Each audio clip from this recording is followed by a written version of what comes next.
let me just send you the, send myself, not you, but send myself these pictures so that I can bring it up. And open it for us.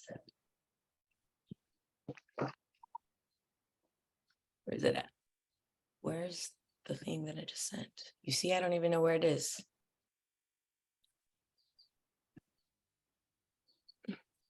No. Guys. Oh, here it is. AirDrop.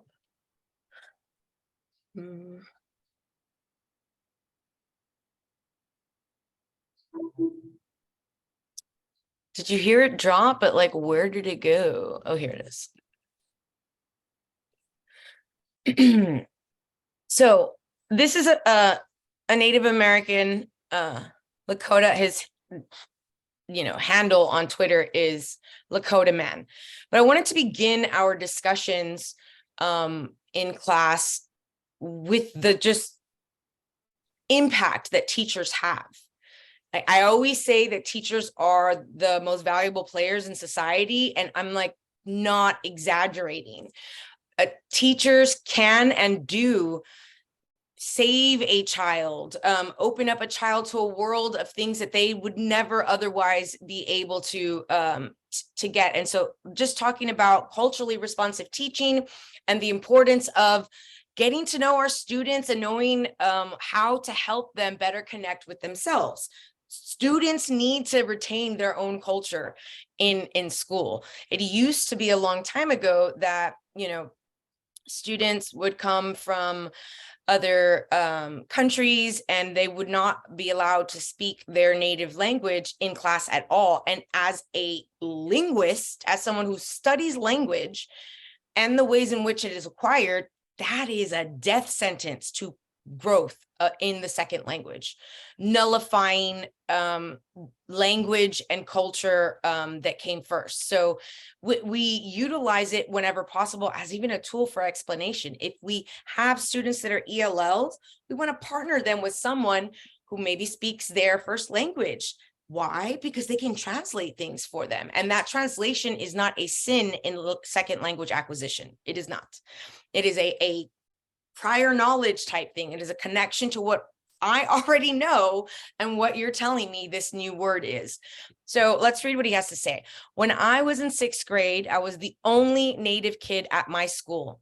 My teacher, a white man, gifted me this book. His generosity and mentorship had a deeply profound impact on my life. His memory continues to inspire me to share with you Indigenous culture, history, and grievances. Now, I follow this man because of the amazing historical content and perspective that he provides Native people. And so I just follow him. And just to see the impact of a teacher and someone providing this, someone wasn't even someone of his culture, thought it important to reinforce his knowledge in himself and his people. And it had this profound lasting impact. He's like this activist. It's very, very cool. And so the man died last year, and I'll send that one right now.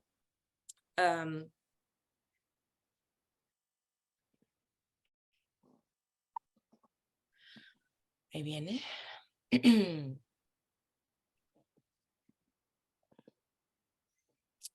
So we're going to honor him today. We don't know him, but we know that he was a good teacher. I know he was a good teacher just by this one move that he made that he didn't have to make. And then back in the day, guy was an all-star. He was a most valuable player on the team of society. His name is Mr. Obrand. Hope I said that right. The best teacher ever. He made the journey, passed on last year from cancer. I mourned him. I honor his memory by sharing all things Native with you so that we can learn and grow and rise together. So very, very cool. Teachers are the real MVPs. Cultural responsive, that means that you're responsive to the nuances that are in your environment and in your students. Teachers are valuable and important, and our students and their lives and their history and their language is valuable and important as well. Sorry guys for showing you this like information. Okay. So next on my excuse me, and just as an aside, from an aside, I also have this like very deep connection. I am by no stretch of the imagination a Native American.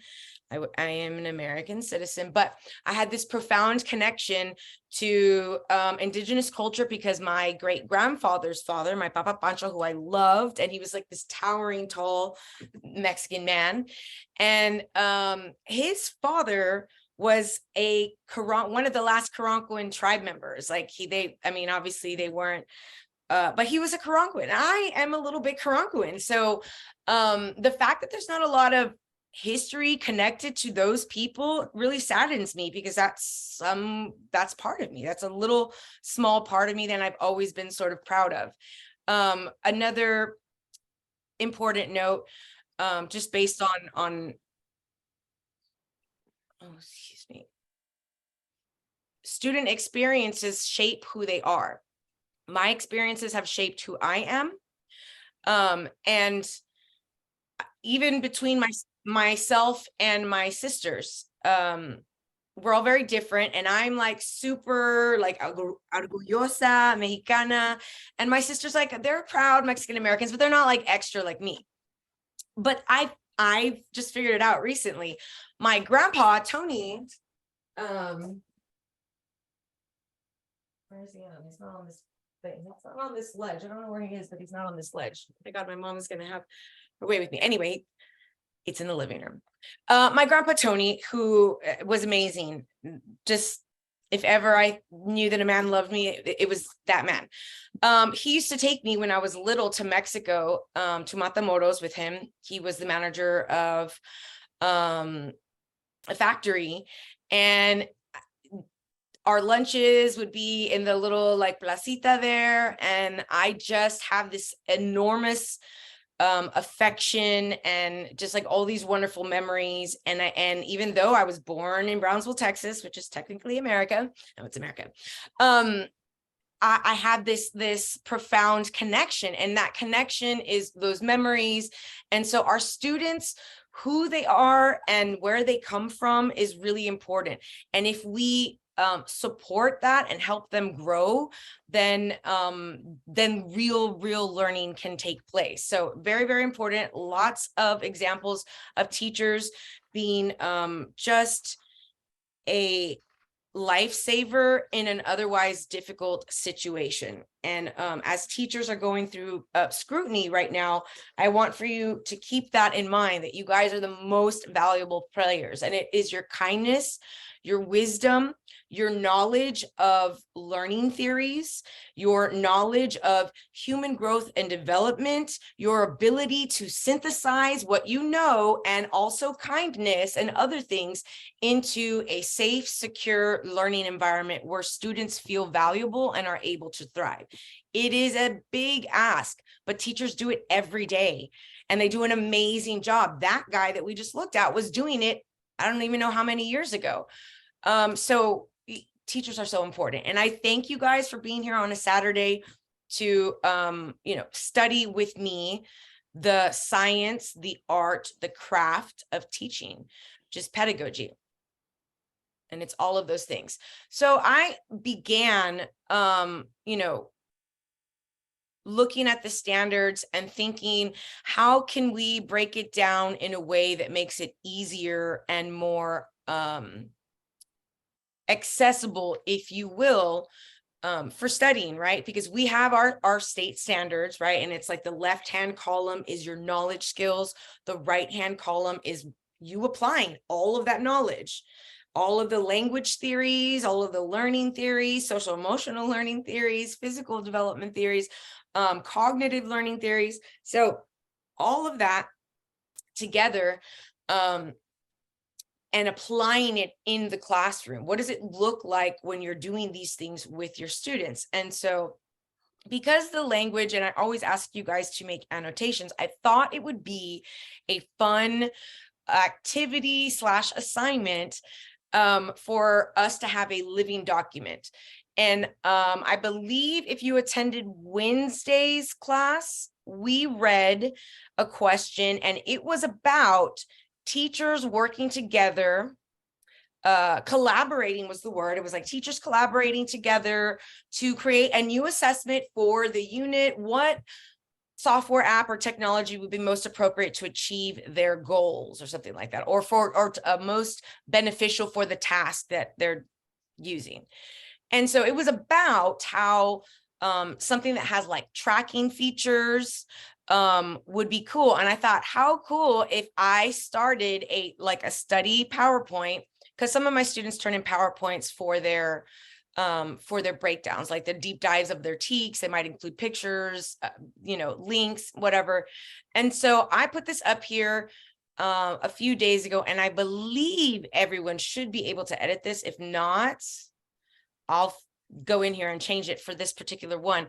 But I think it'd be cool if we all added to it. So I'm going to continue working on it, and you can come in and add an example. You can come in and add a visual in between, and it'll actually show, and it should track on the side, like the different notes that different people made.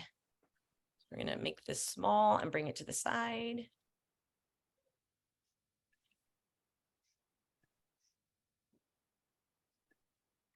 Sorry, guys, this attendance box is really in my way. Okay, here we are.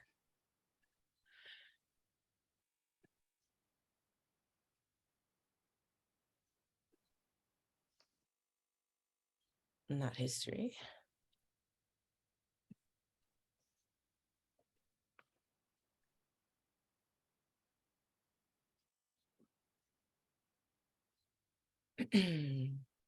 Sorry for the pause.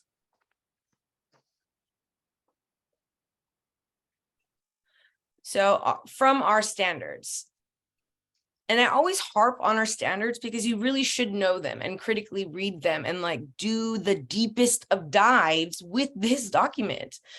If you went through studying for your content, did a deep dive of your content standards, and every single content area is responsible for their content standards and the pedagogy standards, those two standard documents in order to be a teacher in Texas. So us fully understanding the ins and outs of this document, very important.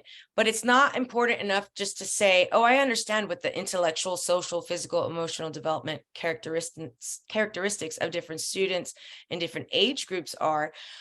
How does that information play into you planning lessons, you planning assessments? So how does that knowledge of their development, their skills, their varied backgrounds, interests, learning needs, how does that help you better plan? Or what particular things should you do in order to achieve the goal of effective instruction? And with each of these, like if there's an age group or a grade level for this one, age, grade. They tell you an age or a grade level. They want for you to know there's something about the developmental characteristics and needs that you need to take into consideration. If you see this, it means you have to plan accordingly. What is most appropriate for kindergartners is not most appropriate for seniors or seventh graders, right? We know that intellectually, meaning cognitively, kindergartners are not as developed as seventh graders and obviously 12th graders. But in what way? It's not enough for us to just know, yeah, they're little, like they're smaller. Well, they can't think abstractly. Therefore, for things to be internalized as far as knowledge is concerned, we need to show them. They need to see and do and concrete examples of concepts that they're learning. So different ways of approaching the student based on keywords and phrases. And you can sort of identify like the overarching Implications. So this one is again, age and grade. The implications of the different grade levels for planning, you know. Elementary kids need a lot of like movement and transition between activities, right?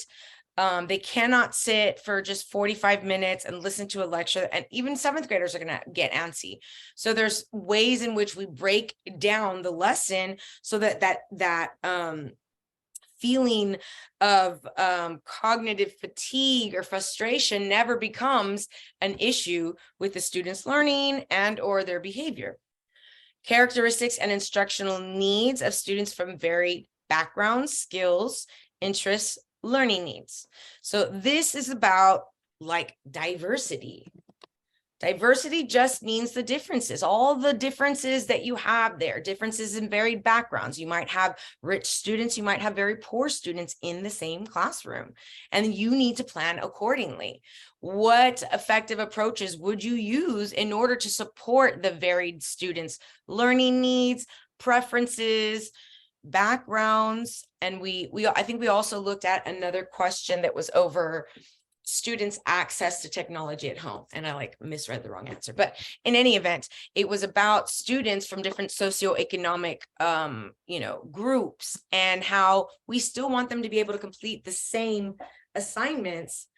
So it's never the right answer for you to change the assignment completely. We want for them to be able to complete the goal that we identified in the scenario. Different approaches to learning that students may exhibit, what motivates students to become active learners. This one is about motivation.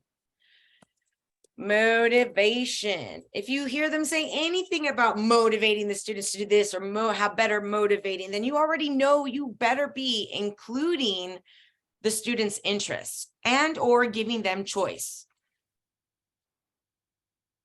The right answer has to have interest, the student interest. That's the first buy-in. Like you go to a car salesman and you tell them, I like this car. That's halfway there. They're halfway there. You like that car already. They just have to go the extra mile. That's us. We're the used car salesman. No, we're not. But we are the ones that take what we know about them, their interests. Sorry, this thing made like a fuzzy and it's stuck on my nose. That's like tickling me. Their interests, utilizing what their interests and giving them choices. Like if you know what sort of things they're interested in, then you can compile a research list that has those things and they can choose from it and think, oh man, I chose that. Or just straight let them choose, which is iffy depending on the grade level.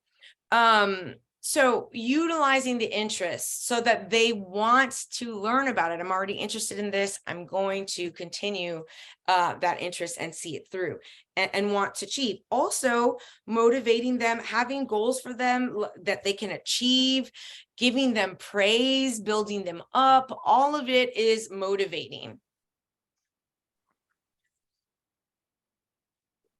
Cultural and socioeconomic differences and the significance of these differences. So this is about culture, socioeconomic, but they might just, like in the exam, they might not be specific and say culture and socioeconomic. They could say like, oh, the teacher has a class of diverse students. Even if they say diverse students, you are going to want to acknowledge, respect. That's exactly what that man did to Lakota man. He acknowledged, this is who you are. This is an amazing book and I want to share it with you. And it was a gift that in his adulthood, he tweets about, and his sort of life's work, it has revolved in that little act of recognition. I recognize who you are. I see you. And the kids just really want to be seen. Acknowledge and respect cultural and socioeconomic differences. So I started going through and sort of, oh no, it's not going to let me do this. Beginning to do the PowerPoint notes for you. It's my hope that we can come up with a document that's really great and helpful and sort of breaks down the main ingredients to each. Like I want to have a key word bank for domain 1 standard. I already gave you some of them. So diversity is one of them, age or grade level, developmental area, skills. What was another one that we were talking about? Oh, and the last one, ELLs, English language learners, appropriate strategies for instructing English language learners. Notice that it's just one standard, but there are so many things that we do, can do, and should do with our students to bolster our ELLs. Here is the PDF that I'm always like raving about because it goes into such detail. Now, mind you, that is just one standard, but this whole booklet is about mostly that one standard. It doesn't cover everything because it doesn't go into super huge detail about advanced and advanced high because really there's not that many supports, but it is so incredibly great for you to understand proficiency level descriptors, a describing statement that helps illustrate to you what makes a student a beginner listener, what makes a student a beginner speaker, what descriptors, what description, should I see, or what should I see in the classroom? So it really breaks down the goals for ELL instruction. It requires focused, targeted, and systematic second language acquisition. And then it goes into greater detail, showing you how you can do that in your classroom. Here are some examples. Pre-teach academic and social vocabulary to support comprehension for future instruction. So on our little, if we were just doing our notes for the ELP strategies, which it's right here, I have it define unfamiliar academic and social vocabulary right there. You have to do that. Build background to ensure comprehension during academic tasks. Like I've used this example about a movie trailer, but I don't think I've ever seen a movie that I haven't seen the trailer to. It's almost like I can't do it. I have to sort of station myself on what I'm going to feel, or I don't know, but instruction is just like that. Instruction is you understand what we're going to do and where we're going. What is the point of this? Then you are able to follow, comprehend, and are more interested in it because you've built a background. Framing the lesson can do that. Using visuals, connection to prior knowledge and the real world, connecting new words, new ideas, always to prior knowledge whenever possible, always to the real world whenever possible. And this is true for all students, not just English language learners. Native English speakers need to be able to connect prior knowledge to learn new skills. We need to be able to, provide examples of the prior knowledge and the connection. Also, provide examples of the connection between the real world. That is when, once they make that connection, that knowledge is larger than just the classroom. It has weight outside of the grades and the class and the school building. It's something tangible for the real world. So, and humans don't like to do things just for the heck of it, all of us, none of us. So understanding the real world implications and how it connects does something in our brains biologically to help us retain that information. So now we're going to take a look at some of the questions, and I'm just going to use the old manual because they didn't change the questions on the Pearson website. So there's still the questions from, 2012, maybe earlier than that. Oh, this is 2017. Okay, so I undershot it a little bit. So again, just to review, domains 1 and domains 3 are the largest weighted domains. And Standard one, the one we were just looking at and sort of deep diving into one of the little chunks, the first page is standard one. So all of those ideas that we were talking about, culturally responsive teaching, utilizing students' learning preferences, using their skills as a resource, all of that standard shows up in both of the most weighted domains. So standard one is all of domain one, and standard one is also a portion of domain three, along with standard three, which is the implementation, which is the use of communication, not just to effectively instruct, but to effectively give feedback that instructs in an active sense, right? So instructions over, but having that close proximity to the learner and being able to provide meaningful, effective, and timely, on time feedback. So it's your implementation of effective, responsive instruction and assessment.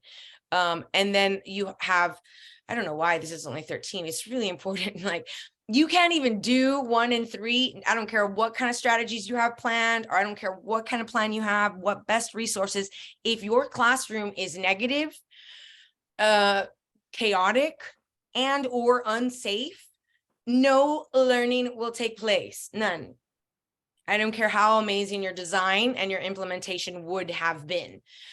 Domain 2 is important, although it's not highly weighted for this exam. It's still very important, creating that positive, productive classroom environment where students feel safe and accepted, and they can grow in like an orderly way, understanding structure, you know, having them engage in being responsible for choosing expectations and maintaining those, or meeting those. And then last, fulfilling of professional roles and responsibilities. Now, I recently added a document that will help you with this section. It's the Texas Education Code, and it's the shorter one that applies just to teachers, because there's sections of the education code that don't really apply to us, board members and other people. So here are the standards listed for you. We were looking at standard 1 right now, about you designing appropriate instruction and appropriate assessment, but that for all students. And that is a big deal. The all students means whatever diversity, and not just cultural, whatever difference that they have, and they have myriad, many manifold differences, difference in skill, different in learning styles, difference in linguistics abilities. Even amongst a class of all native English speakers, you will have very difference among native English speakers. Some will have extremely high oral language proficiencies, and some will be on the lower end. And it is our job to make sure we're providing instructional supports for the ones that are lower to build up that skill. And a small hint would be to utilize your highly skilled speakers and think pair shares with each other, you know, to help each other. So we're not going to do that. We're going to run quickly.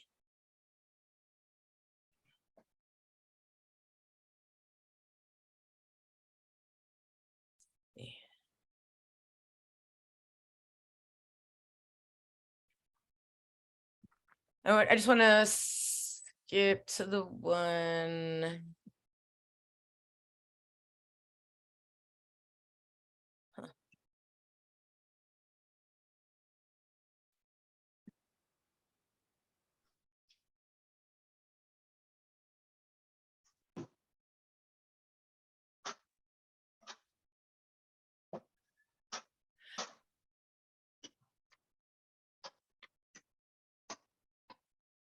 I believe this is a domain 3 question.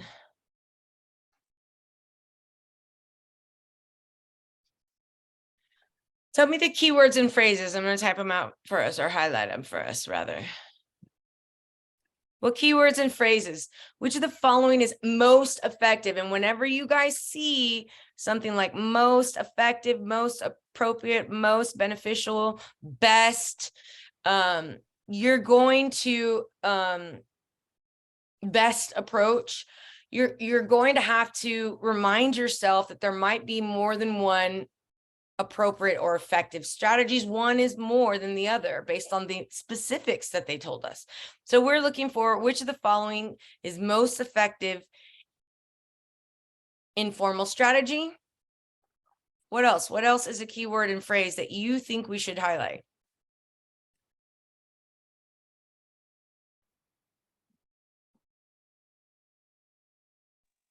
Monitoring. Student learning.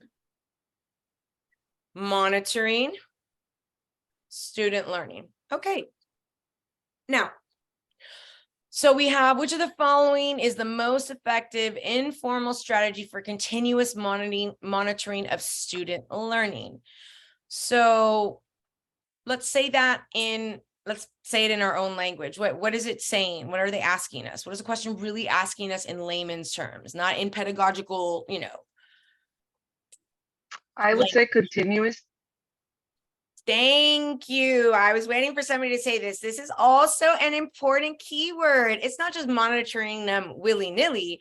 It's on a continuous basis. So this is one of our most important keywords. We need to make sure that whatever answer we choose is something that is continuous monitoring of their learning. What else would you say is an important, one of the more important keywords? I want to say informal, but yeah, I mean, I don't know. Those are the two. It's something that is so. What do we know about A? And I never want for you to discredit any until you've gone through all of them. Actually, we'll just go through all of them. A, administering a benchmark assessment to track progress. B, using formative assessments at the end of the unit. C, questioning students during daily class discussions. D, incorporating graphic organizers to teach key concepts for each unit of study. So when you're taking the exam, I want for you to give each answer choice its due diligence, which means I'm going to assess you against my analysis of either the scenario and question. So which one of these, based on the specifics of our keywords and phrases, and they have to match up, can we say that's not the answer? I can bet myself $5 right now. I would say A is out. A is absolutely out. A benchmark assessment is super formal. And FYI, it's not continuous. It's just at the end. I mean, I suppose if you do it every week, but no, and it's super formal, the formalist of formals. So A is certainly not the correct answer. Which other ones could we kick off? Or do you think, nah, that's not? B. B, again, yes, it's like a formative assessment could be a multiple choice test that I give at the end of the unit. That's not informal. And it's at the end of the unit. So that's not really continuous, is it? What are examples of formative again? So formative, I'm going to type this, hold on. Formative assessments are just a gathering of data, which is what all assessments are, right? Gathering data from formal or informal assessments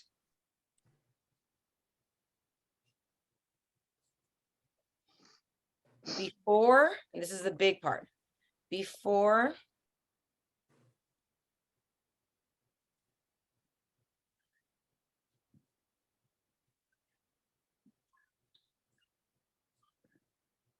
so before or during the learning unit, we give formative assessments. They help form or drive our instructional planning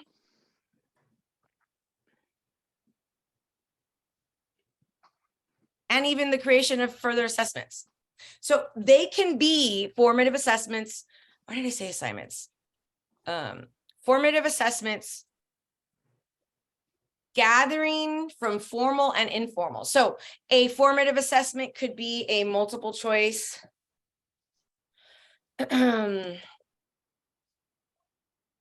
exam, right? Oh, I just read the Scarlet Letter. My teacher gave me a multiple choice exam. That is a formative assessment. She could have a discussion before the unit begins using a KWL chart. KWL, what do we know?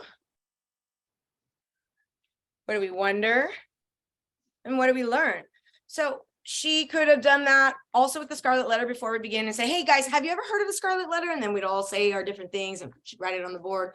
Well, what do you wonder about? Because we're going to read it. What do you want to know? And then afterwards, what did we learn? This is a formative assessment, a type of formative assessment, just that activity, the KWL chart. And I am assessing what you already know. What do they know to begin with? And it helps us drive or form our instruction. Now, the difference between a multiple choice exam and a KWL, though they're both formative, is that one is more formal and the other one's informal. Another example of two formative assessments are an essay. Maybe I had my students write an essay about a particular conflict in the Scarlet Letter. And listening to class discussions.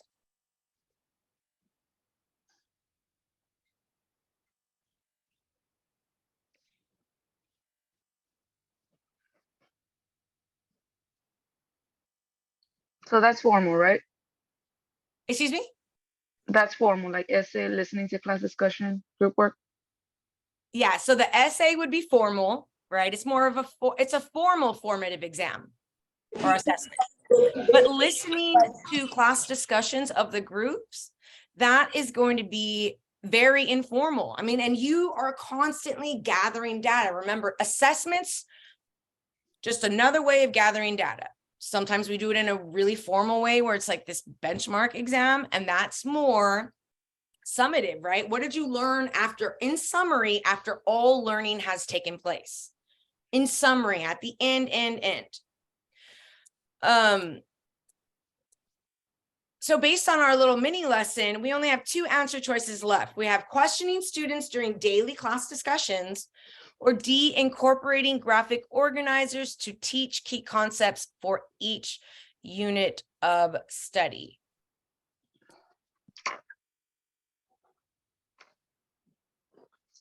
What was the question again?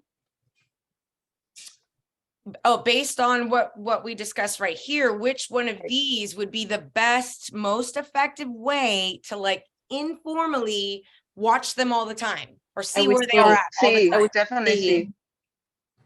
Absolutely. C is the only one that makes any sort of sense, right? For that, just as incorporating graphic organizers to teach. So she's using these to teach them, not to assess them. But on top of that, that's more of a study skill, and it is to teach. It's like something we would do as we're doing the lesson, but it wouldn't be a good gauge for like what they learned. Oh, it's a way of them learning and organizing the information, but not a good assessment of what in fact they have learned. So I took a picture of the stuff that I typed out. I'll add it to the thing later. Erase. Oops.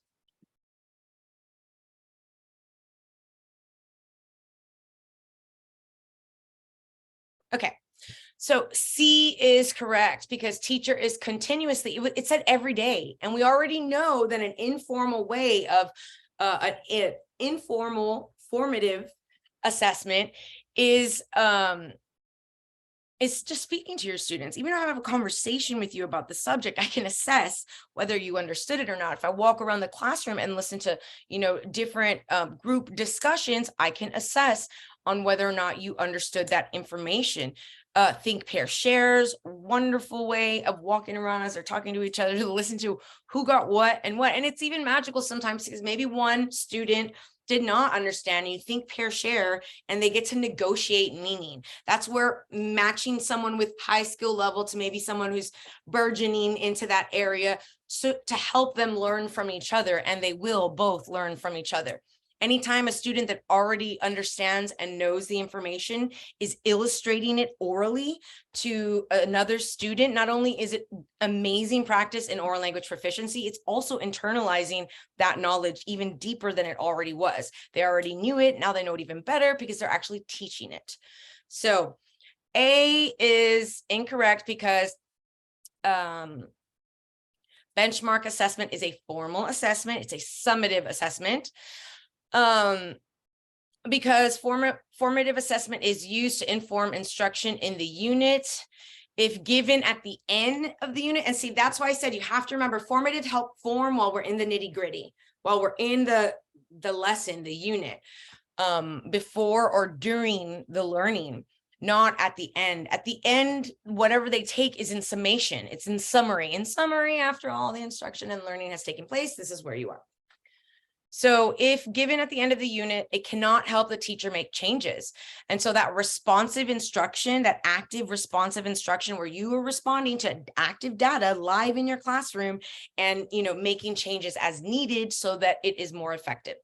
So because B is unable to do that, that's ineffective because you can't make those responsive instruction that responsive instruction that you need to be able to do because you don't have the information yet. You have to wait until the end of the unit. But if you're having this constant dialogue and you're carefully crafting questions which would elicit a response, then you're going to get a pretty good idea every day and thereby be able to continuously monitor them.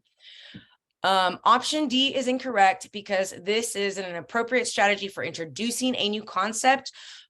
This is an appropriate strategy for introducing a new concept rather than a way of informally assessing understanding of it. Like I said, it'd be a great way to have them when you're introducing or trying to get them to like organize their information during the reading, but not necessarily a way for you to assess them. Any questions? No.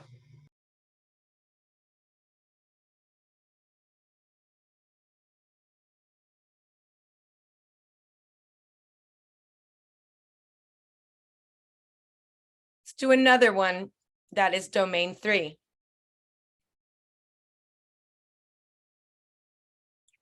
Remember, I told you domain 3 is mostly about your implementation of that amazing plan and the assessments, but it's the execution of it. What communication, what feedback, and it must be quality and it must be timely. So this is certainly, even without labeling of the competency, I can tell that it is a domain 3 question. So which of the following teacher strategies will best help students enhance their own learning after being given quality feedback? So I want to identify keywords and phrases here that we need to pay special attention to. What are we looking for? What's the goal? Their own learning. Yeah, enhancing their own learning is the goal, right? We want to enhance student learning. We need the best strategy to enhance student learning, but when? Remember, if there is a time marker, before, after, during, then it's important. If they give you a temporal marker, first, next, last, after, it's important. So we want to enhance the student's own learning, but in a particular time. When? After we've given quality feedback. So we want the students to be able to enhance their own learning after we have given them quality feedback. Let's take a look at the answer choices and see which ones are best practices, like which one match up with our best practices. A, assigning practice work and reassessing skills at the end of each unit of study. B, asking students to confer with peers and regularly correct their work on their own time. C, sending a letter home to the parents detailing the progress a student has made. D, providing students with timely opportunities to talk with the teacher about their work. So we need, the goal is students enhancing their own, they are doing it on their own student learning after we've given them some feedback, right? Effective quality feedback. So what can we throw out right away? Because we know it doesn't match our keywords and phrases. What can you bet $5? See, C.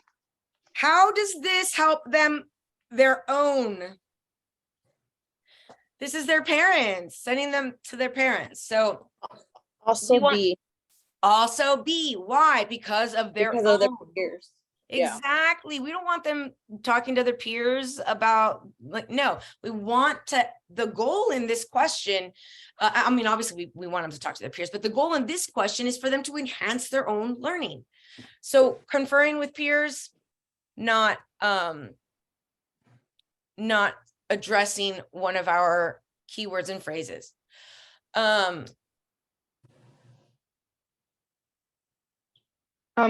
would say it's A. I think it's D. I don't know. Okay, well, let's hear the rationale for both. Let's weigh these. Well, I would say it's A because it's the following the question is own learning. So that's like independent work. It is independent work. It is on their own. What about D made you like it? Whoever said D. Talk to the teacher, the communication. Right, and we know domain 3 is about what? What is domain 3 about? Communication. Communication and feedback. And what Right. kind of feedback? Timely. Timely feedback, guys. They'll give you some of the clues in the answer choices. So yes, you're right. Remember, best help should have told us there might be more than one correct answer. Okay answer. You could do that because typically if you gave them great quality feedback, you gave them some more practice, they might enhance. But even better than that, we know, is having them giving them time to talk to us further, to dig in deep further about their particular needs, that particular concept, that particular skill. So providing students with timely opportunities to talk with the teacher about their work.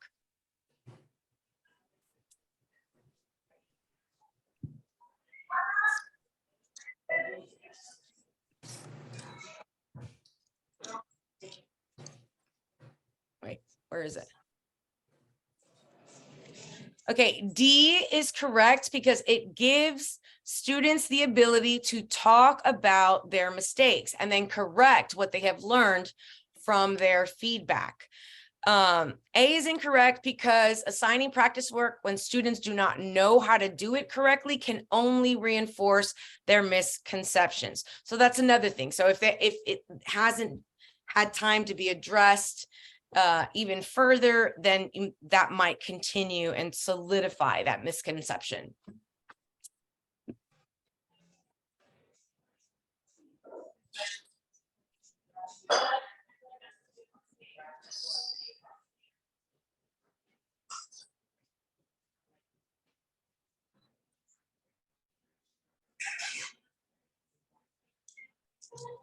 Can we do that question? Excuse me? Can we be able to do that question? This one? Yes. Yeah, absolutely. Awesome. Okay, so we have a teacher implements, and I know that this is domain 3, all about your implementation of instruction. Mhm. A scientifically based instructional reading strategy for the first time with a class. The teacher then assesses students' learning, but does not see the desired results. Which of the following is most important for the teacher to consider before using this strategy again? So let's go back and just briefly look at our keywords and phrases. What is important here for us to take into consideration with our answer choices? Instructional reading. Yeah, instructional reading for sure. First time. Thank you. Any time markers. It's the first time with the class. What else?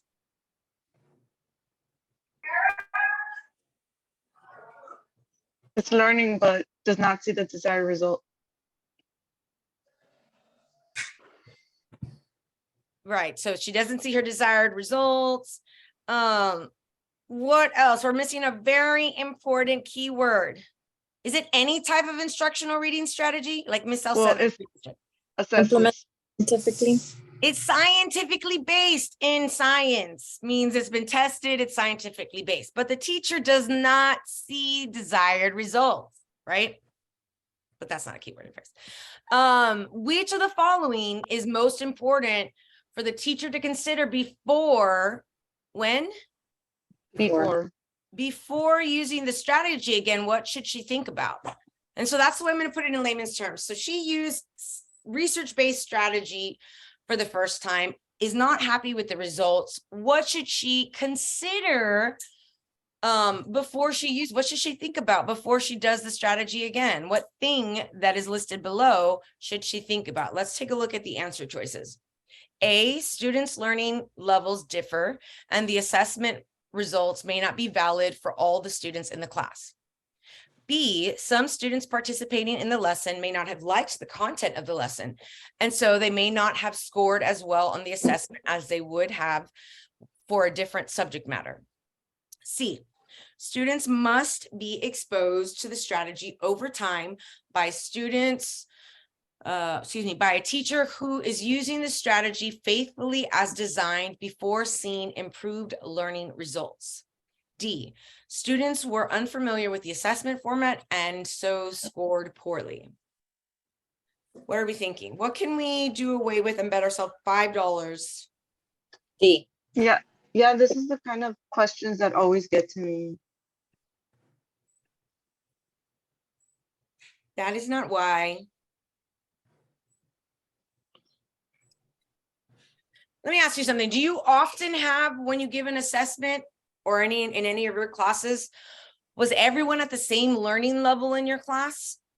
No. No, it's almost never that way. We have a diverse population of students with different learning levels, skill abilities. And so for an assessment not to be valid because of that is suspect to me. So I would knock A off. I mean, I think I would also knock B up. Right. B. Yes, B. right. Absolutely. B2, right? Just because they didn't like the lesson doesn't mean that they'll score poorly on the assessment. It's not gauging their interest, it's gauging their understanding or that instructional strategy. So why is C the best answer given the keywords and phrases that we have? Because you have to train the kids over time to get used to it. Absolutely. Scientifically, first of all, it already said it was scientifically based, which that means it works, or else it wouldn't be science. Like this is a science-based thing. People studied it. There was experiments and they tracked it and we know it works. However, it's not no strategy is like a one-time wham, bam, thank you, man. And now you're all ready to go. Most of the strategies that we have are skills that you build over time. For instance, metacognition, thinking about your thinking. You get better and better about thinking about these questions if you go through them and you try to put things in your own words and you identify keywords and phrases and you go through the actual doing of the skill, actually being exposed to the strategy of breaking it down. So students must be exposed to the strategy over a period of time, systematically, using it faithfully and as designed before you're going to see any improved learning results, before you can expect to see that. You wouldn't see it in a week, you wouldn't see it in a day. That's just not the way these things work. The more and more it is faithfully used and reinforced, the more students will improve. C is correct because implementing the strategy on a one-time basis does not guarantee improved student learning outcomes. It doesn't. The teacher must be committed to using the strategy faithfully as designed over time. So all of the other ones are just wrong, but we know why. And there were several of the keywords and phrases that should have just automatically told us like which one will be, like the science one about how you have to like the fact that it was only done once. They give you a time or a number, pay attention 1 second first after this, because they try to trick us with the details. I always say the devil is in the details, and for the purposes of this, class, it is. Ooh, I like this question. So in a science class that includes English language learners, ELLs, a teacher encourages all students to monitor their own level of understanding by having them take notes in their journals as they read assigned texts. What is the primary purpose of teaching ELLs, in particular, the skill of learning how to monitor understanding? So somebody tell me what keywords and phrases you like for us to highlight. Monitor their own level of understanding. Excellent. Monitor level of understanding, their own level, right? This right here. And guess what? It's said twice, right? Right. Kind of important. They don't waste words. They don't mince words, but they said it twice. So I'm thinking it's important. What else? Primary purpose. Yeah, that primary purpose. What's the main reason? There might be more than one reason. What is the main reason we do this? With who in Skill particular? of learning. Like They what? the skill of learning. Yeah, the skill, because it is a skill. And ELLs is really important. The fact we're talking about English language learners and the question is asking, this is an important skill for everyone. I literally just talked about it like possibly 3 minutes ago. And it's not something that you're just born doing. It is one of those things that, and science says, metacognition, thinking about your thinking, is critical thinking and a way of an independent and active learner to get to the point of independent and active learning. The ability to monitor your level of understanding is metacognition, my understanding, thinking about my thinking, and if I understand it.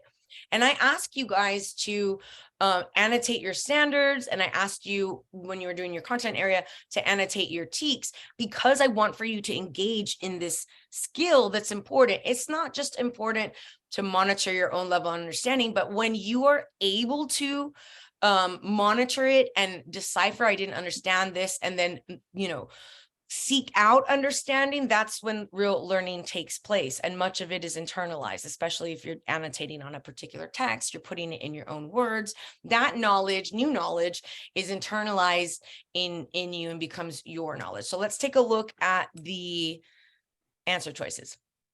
A, decreasing the student's intimidation associated with learning a new language. B, acknowledging the prior cultural experiences of the student. C, cultivating a positive environment in which the students can learn.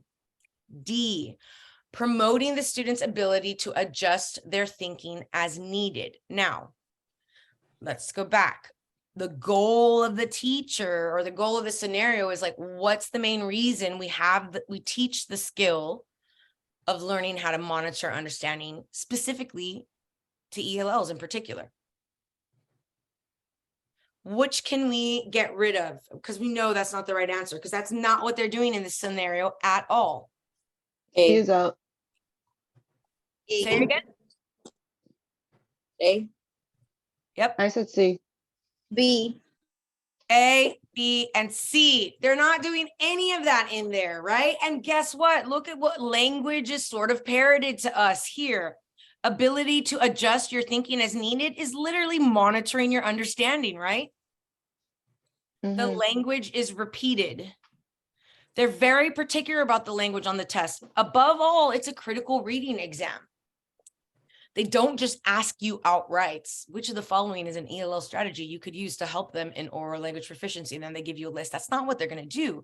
They're going to put oral in there somewhere and then mix it up all in there, where you will have to be a sort of analyzer of words here, and then also be an analyzer of the words in the answer choice as well.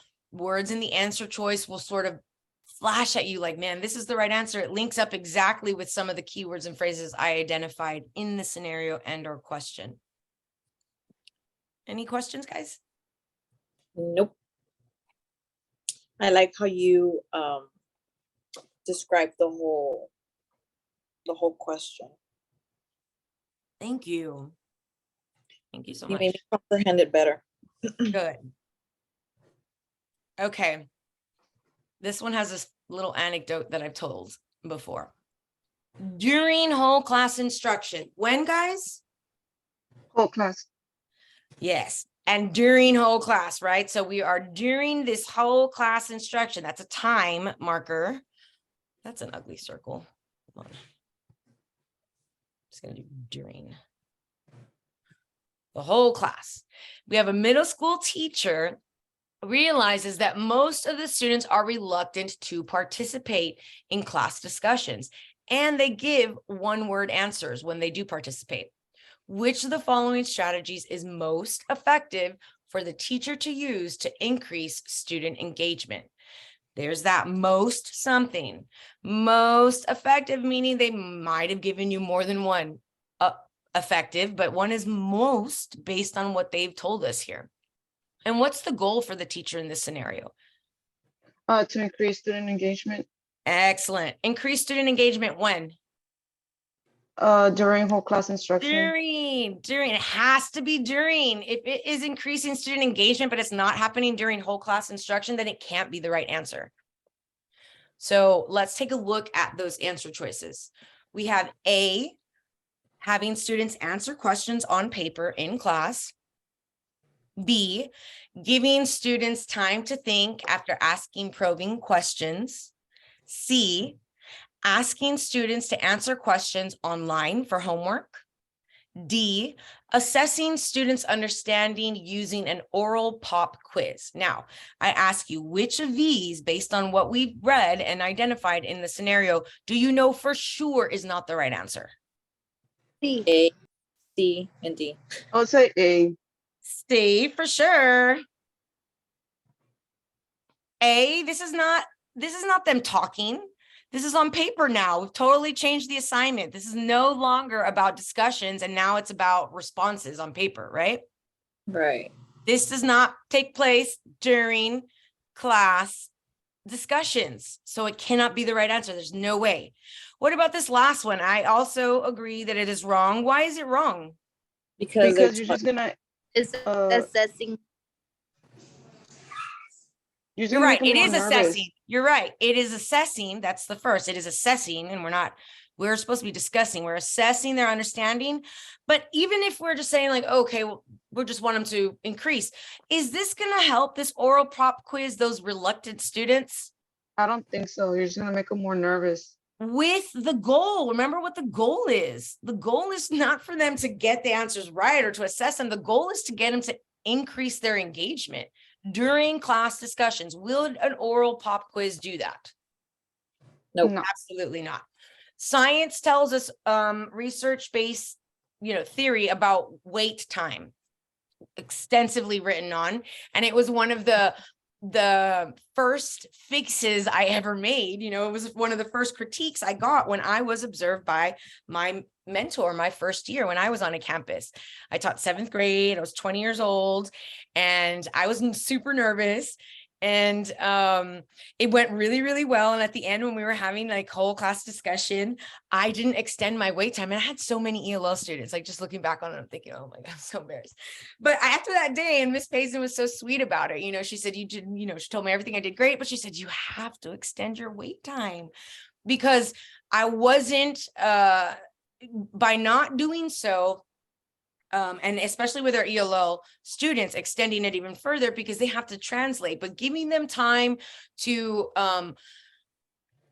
hear the thoughtful question, process it internally, and gather or articulate their response. You have to extend the wait time. So 15 seconds of silence will not kill anybody, you know? And I was here like, oh, Sarai, no, Raul. Like I just moved, like jumping. What I was doing was not, you know, assessing their knowledge or discussing it. I was literally looking for someone with the right answer. Like that's all I wanted, is someone with the right answer. And that's not what those discussions are about. And so extending that wait time, and even a step further later, because sometimes you'll have a student say like, I don't know, miss.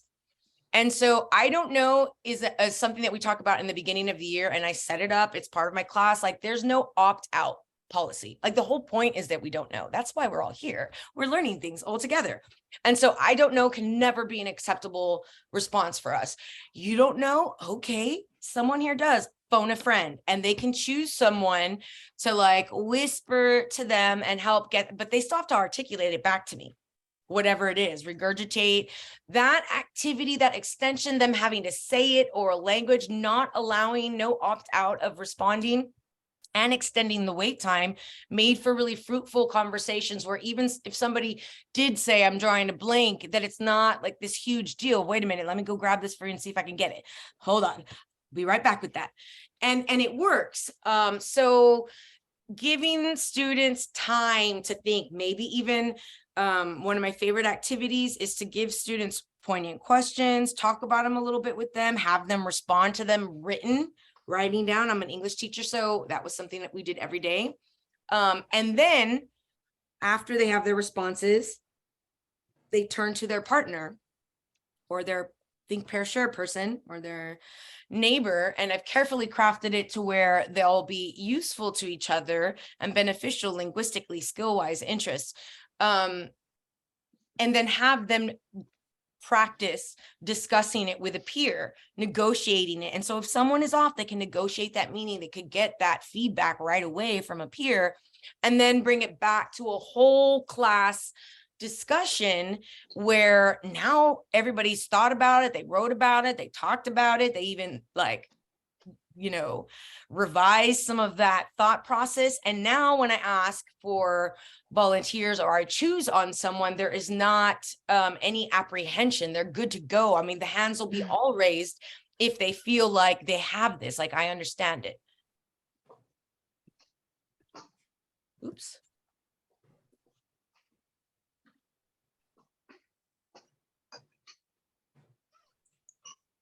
Okay. B, increasing the wait time, a research strategy. Increasing the wait time after initial question can evoke, and many times does, higher level thinking and result in more detailed student responses. Extending the wait time, allowing a think, pair, and share will even more increase the level of thinking and the details in their responses, because they get that like low risk negotiation of knowledge with a peer.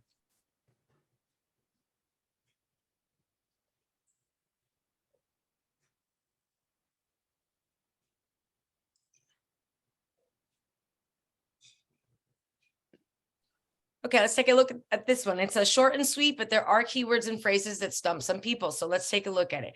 A teacher plans to integrate technology into a collaborative learning environment. Which of the following student activities would be most engaging to the students and achieve the teacher's goal? So we have that most engaging. Maybe some of the other ones are also kind of engaging, but they want the most one based on the keywords and phrases they've given us in this very short scenario. So somebody tell me a keyword and phrase that needs to be taken into consideration when we're identifying our correct answer choice. Integrate technology. Collaborative. Collaborative. Okay, what else? Most engaging. Most engaging, claro. And then what else? Teacher's goal. Right, and so this is important. What is the teacher's goal? Well, wants to engage her students. She wants to integrate technology for collaborative learning. That's her goal. And she wants it to be engaging, right? So it has to be three things. engaging to the students, it has to integrate technology, and it has to be what? Most engaging. Yes, I said most engaging. It has to include technology, and what else? Collaborative. Collaborative. So those three things need to be addressed, or they have to be in it for us, the recipe to work. It's a two-part question: most engaging, and also achieve the teacher's goal, which is to integrate technology and into collaborative learning. So let's take a look at our answer choices. We're going to go through all of them, so we give them due diligence, and then knock out the ones that don't address our keywords and phrases that we identified as necessary. A, presenting a multimedia presentation on a key concept. B, creating a blog discussing the attributes of a book they read recently. C, reading an electronic version of a chapter in a textbook. D, comparing accounts of historical events in film and print sources. What can we eliminate and bet ourselves $5? That is certainly not the answer. C and D. A. Right. Tell me why A is wrong. We're gonna bore them. Because it's not collaborative. Right. So there's no collaboration. Somebody mentioned the boring factor, but yeah, it's not going to be super duper engaging, right? Not the most, certainly not the most. But it's missing two big parts. So it cannot be the correct answer. There's like just no way. And it is technology, but it's like not even a fancy. I mean, it's barely, I'm just kidding. It is technology, and that's the only keyword that it addresses. Somebody else said one to eliminate. Yeah, C and D. Right. C and D. Why can we let those go? What does C lack that it needs? You don't There's no compare. Oh,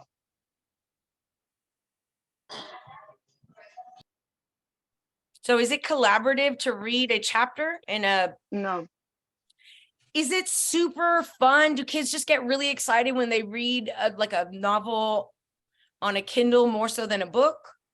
I don't even read on electronically, Manu's kids. I know. Yeah, no, that's not going to increase it. No, nobody says that it will.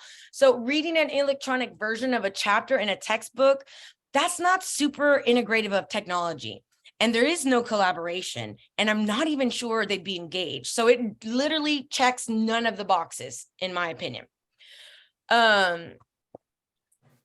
D, comparing accounts of historical events in film and print sources. No, you don't compare. You just don't compare. Yeah, so they're comparing them. Is that collaborative? Does it mention anything about them doing it in groups? Nope. No. The only one that we have left is creating a blog discussing the attributes of a book they read recently. So this is one of those questions in domain 3 that is over your technology applications and also your implementation of, learning, utilizing that integration of technology to further student discussions. And that's what this teacher is using. So conversations can continue about the book after class is out. So creating a blog, does that integrate technology? Yes. Does it allow for collaborative learning? Yes, because they're discussing. Yeah, they can comment on each other's blogs, they make comments, they upload things.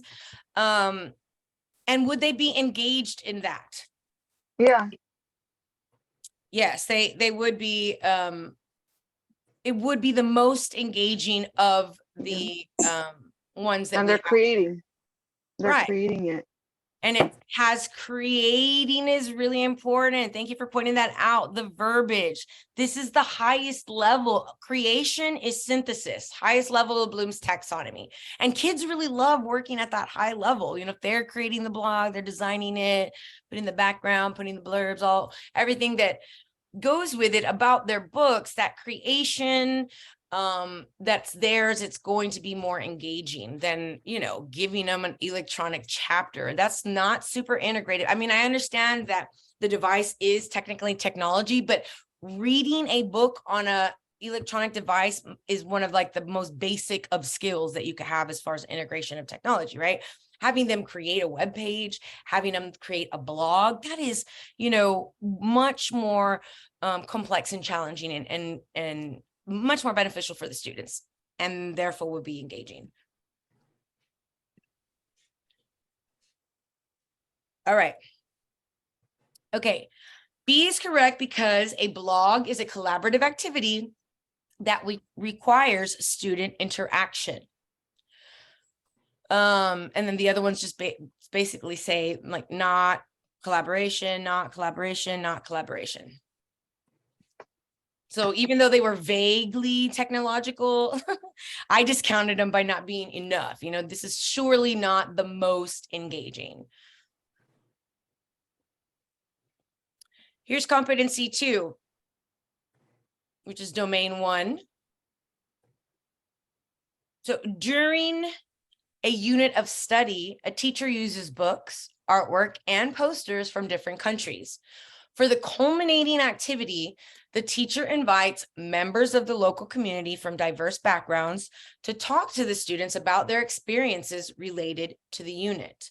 The teacher is most likely trying to. Okay, what keywords and phrases jumped out at you? Did you see any time? Different countries. Different countries. Thank you. What else? Diverse backgrounds. Thank you. Diverse backgrounds. What does culminating mean?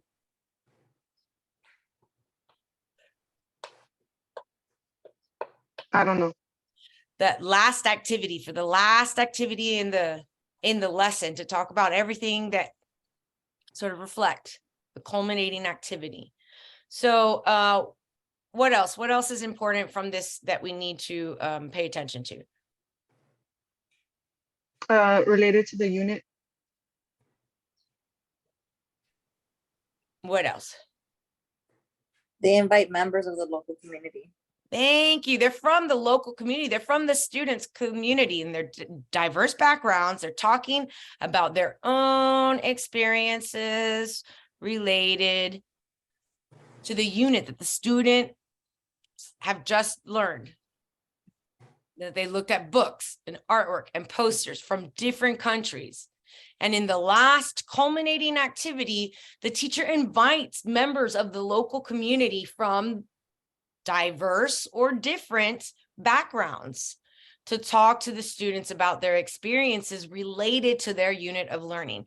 What is a teacher trying to do? What is she most likely trying to do? What is her goal here is what they're asking you. What is the goal of the She's trying to expose her students to different diverse backgrounds. Yeah, that's what I would say. Let's look at the answer choices and see if if any one of those is that, because that's what I would guess. A, make social connections to the community. B, adhere to the state standards for curriculum.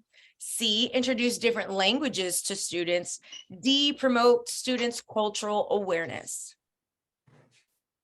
What can you get rid of? A, B, and C. Yes. So A, B, and C. They're not learning a new language.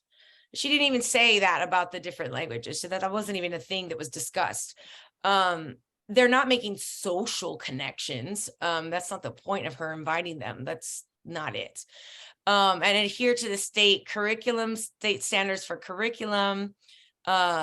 No, that's not what she's most likely doing, although it does say that we're supposed to bring in people from the community to help make connections between the real world and things that we're learning. So although, yes, that's true, it's not why she's most likely doing it. She's doing it, and the reason why we're supposed to do it and why it's in the standards is because it does promote cultural awareness, and validity, right? So students that are within those cultures that are being highlighted feel valid, and other students learn more about different cultures, and that awareness only makes us all stronger.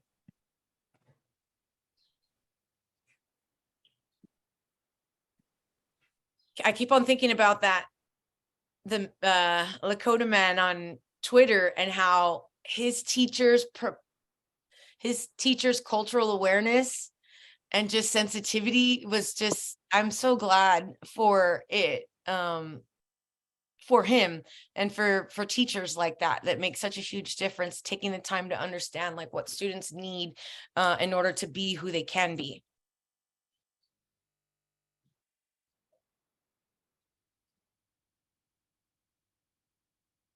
Okay, let's do this one because it's a good review of some content specific language vocabulary for the PPR. Which of the following instructional practices best ensures that a teacher structures the learning environment to address the needs of diverse students? What are the keywords and phrases that jump out at you? Diverse students. Thank you. Diverse students. That's important. B. Hold on 1 second. Hey, I'm on the thing. Somebody's headphones. Jeez, please. Sorry, guys. Okay. What is she looking for? What is the goal? Me. Instructional practices. Yeah, instructional practice best ensures Student. that the learning environment addresses needs, right? Needs of diverse students. Which one of these? A, differentiation, B, remediation, C, enrichment, D, modeling. They are all instructional practices. Those four. C is out, I would say. B, B and B and C. C is out. D, and C. C. And B.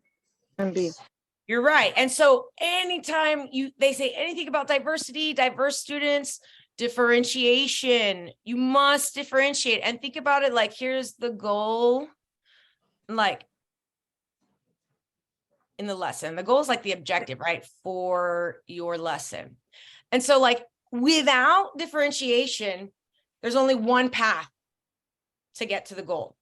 Differentiation makes multiple pathways to the goal, for students to get to the goal, not just one way that they can get to it. So we're providing, visuals and tactile and all of the ways in which we can differentiate the ideas, content, and skills in the lesson so that students have access. They have a pathway to success. It'll best ensure differentiation that the needs of particular students, of all students rather, are addressed. So just quickly, what is remediation? What does that word mean? Isn't that for like the lows? For the students and they need to reteach something.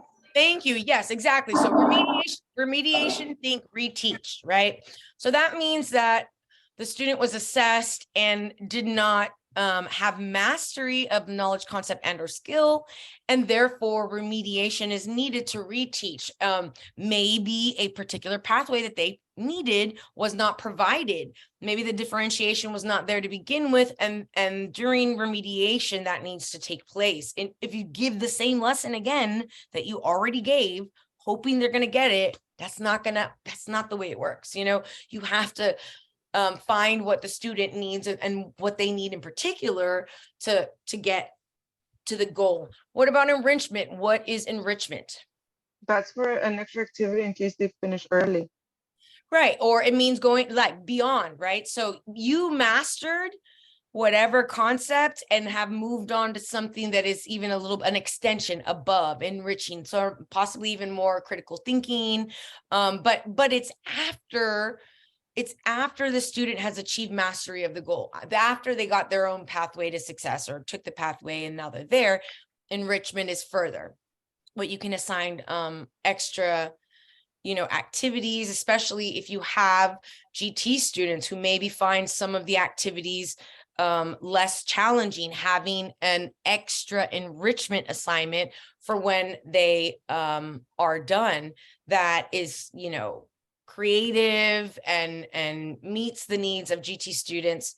What about modeling? We modeled. You just demonstrate like an The example. student how to do it. Right, showing them how to do things, right? And so is one of the ways that we teach modeling? Yes, of course. So you would, for differentiation, you might model as one of the means of differentiation. That's part of it, right? So I'm modeling it for you. I'm showing you how to do it. I might do it twice. I might show you someone else how to do it, so we can use modeling to differentiate for our visual learners with stuff. And we should always model any new skill. We have to be able to know the knowledge concepts that students need to and do the skills that they need to be able to acquire from us. And so certainly us modeling those skills is an important instructional strategy and can be used to help differentiate by illustrating and doing it in front of them. All right, guys, we went a little bit longer today. I'm going to have to let you go because I do have to stay. I think who's staying with me after to speak about something? I forget. Me, Jackie. Hi, Jackie. Okay, so thank you guys so much for let me stop my share. For attending. Thank you for choosing teaching. You guys are the real MVPs of society. I will never stop saying it. And hopefully your pays will be commiserate with the job that you do, because y'all are worth like easy 150,000. Every teacher should get it, especially elementary, because wow, you guys have to know a lot. So thank you for coming. I'll upload this video sometime today so you can rewatch it if you like. Don't forget to watch some of the other videos if you're going to be testing soon. I go over all of the questions. Like I've gone over all of the questions in the videos at least 2 or 3 times. So just to go through the practice of analyzing and asking yourself like, oh, okay, and being alert to the particular clues and cues in the language, like whenever there's a temporal marker, when they say first or during or after. If they say an age group or a grade level, if they give you an element of diversity, if they say ELL student, that's diversity. If they say the word diversity right out, you already know you want to differentiate for sure in order to meet the needs of that diverse population. So thank you so much for coming, and I will see you on Wednesday. Ma'am, Okay. question. Yes. This video would be available on YouTube to review it? Yes. Okay, because I'm only able to see the old ones. Really? Okay. Yeah, I will. I'll post it up today and you should be able to see it, but I'll make sure that I send you a